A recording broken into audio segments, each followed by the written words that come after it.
Science and education world में आपका स्वागत है दोस्तों मैं आज आपके लिए लेकर आया हूं साइंस के कुछ अमेजिंग फैक्ट जिनको सुनने के बाद आप सोचेंगे कि हर चीज के पीछे कोई ना कोई साइंस का लॉजिक तो जरूर है।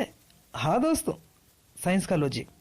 तो दोस्तों बिना देर किए मैं ले चलता हूं आपको फैक्ट नंबर 1 पे। और दोस्तों फैक्ट नंबर 1 ये है कि हमको रात को पेड़ों के नीचे क्यों नहीं सोना चाहिए या क्यों नहीं जाना चाहिए। तो दोस्तों इसके पीछे अक्सर ज्ञान दिया जाता है कि रात को पेड़ों के नीचे भूत रहते हैं इसलिए हमें नहीं जाना चाहिए, लेकिन ऐसा नहीं है दोस्तों, ये विज्ञान का युग है। हाँ दोस्तों, यहाँ भूत जैसी चीज का कोई अस्तित्व नहीं है। तो दोस्तों मैं इसका रीजन आपको बताता हूँ। आपको पता है कि जो जितने भी सजीव है दोस्तों वो श्वसन या रेस्पायरेशन करते हैं जिसमें वो कार्बन डाइऑक्साइड रिलीज करते हैं। ओके दोस्तों, और ऑक्सीजन श्वास में लेते हैं। अब पेड़ भी तो दोस्तों ऐसा करेंगे, वो भी तो सजीव है, लेकिन पेड़ों की एक और खासियत होती है कि वो सूर्य के प्रकाश की उपस्थिति में प्रकाश संश्लेषण या फोटोसिंथेसिस करते हैं जिसमें वो कार्बन डाइऑक्साइड और वाटर का उपयोग करके कार्बोहाइड्रेट और ऑक्सीजन रिलीज करते हैं। अब दोस्तों वो अगर श्वसन करेंगे तो कार्बन डाइऑक्साइड जो रिलीज करेंगे उसको वो प्रकाश संश्लेषण में काम में ले लेंगे और ऑक्सीजन भी रिलीज करेंगे जिससे उस पेड़ के नीचे और पेड़ के आसपास ऑक्सीजन का लेवल बना रहेगा। अब दोस्तों आपको पता है कि रात को जब सूर्य उपस्थिति ही नहीं है तो उसकी रोशनी ही नहीं है तो फिर वो भोजन का निर्माण करेंगे ही नहीं। भोजन का निर्माण नहीं करेंगे तो वो ऑक्सीजन रिलीज करेंगे ही नहीं। अब श्वसन तो दिन रात चलता रहेगा तो श्वसन में कार्बन डाइऑक्साइड रिलीज होगी और वो पेड़ों के नीचे भारी होने की वजह से वहीं जमा होती रहेगी। और अब अगर हम उस पेड़ के नीचे जाएंगे तो उस कार्बन डाइऑक्साइड को श्वसन के द्वारा अपने अंदर ले लेंगे जिसकी वजह से हमारा जी घबराएगा और हमारा दम घुटेगा और हमको महसूस होगा कि यहाँ तो कोई ना कोई बहुत है, लेकिन ऐसा नहीं है दोस्तों। आपको पता चल गया होगा कि ये सब कमाल उस कार्बन डाइऑक्साइड का है जो उस पेड़ के नीचे जमा है। अब दोस्तों बिना देर किए चलते हैं फैक्ट नंबर 2 पे।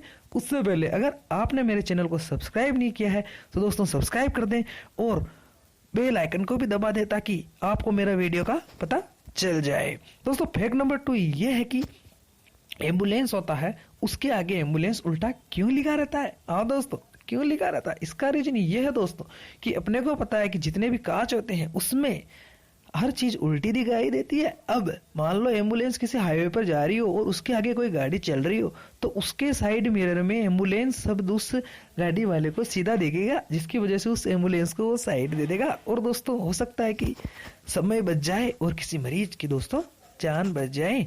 अब दोस्तों चलते हैं फैक्ट नंबर 3 पे। तो दोस्तों मान लो आपके शरीर की लंबाई 6 फीट है तो आपको अपने शरीर की पूरी लंबाई देखने के लिए कितना कांच चाहिए होगा? क्या दोस्तों आपने कभी ऐसा सोचा है? नहीं सोचा तो मैं आज बता देता हूं दोस्तों कि आपको अगर अपने शरीर की पूरी लंबाई को किसी कांच में देखना होगा तो आपको आपके शरीर की लंबाई का आधा कांच चाहिए होगा। हाँ दोस्तों, अगर आप 6 फीट के हैं तो आपको 3 फीट का कांच चाहिए होगा।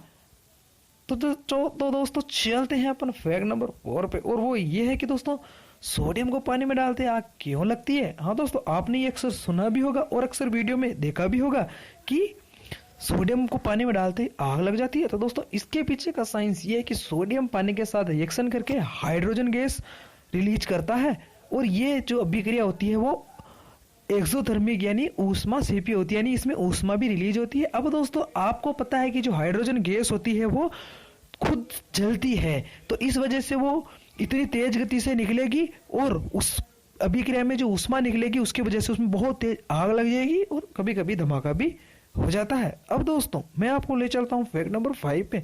दोस्तों आपने देखा होगा कि जो ध्रुवीय भालू या पोलर बियर होते हैं कितनी भी बर्फ पड़ती लेकिन उनको सर्दी नहीं लगती। क्या दोस्तों आपने ऐसा सोचा है कि क्यों होता है? तो दोस्तों मैं आपको बता देता हूँ कि ऐसा इसलिए होता है कि उनकी स्किन के नीचे एक एडिपोज टिश्यू होता है, यानी एडिपोज उत्तक होता है जिसको चर्बी बोलते हैं। इस वजह से दोस्तों उनको सर्दी नहीं लगती है। और दूसरा सबसे बड़ा कारण यह दोस्तों कि उनके शरीर पर बहुत बड़े लंबे लंबे बाल होते हैं जिसकी वजह से दोस्तों वो बाल ऊन की तरह कार्य करते हैं। और आपको पता है कि ऊन जो है वो ऊष्मा का कुछ अलग है जिसकी वजह से उनके शरीर की हीट वातावरण में नहीं निकल पाती और उनका शरीर सदैव गर्म रहता है और वो बर्फ पर पड़ने वाली सर्दी से सदैव बचे हुए रहते हैं। अब दोस्तों अगर आपको मेरा ये प्रयास और मेरे फैक्ट पसंद आए हैं तो दोस्तों मेरे YouTube चैनल को आप सब्सक्राइब कर दें, लाइक कर दें और अधिक से अधिक शेयर करें। थैंक यू दोस्तों।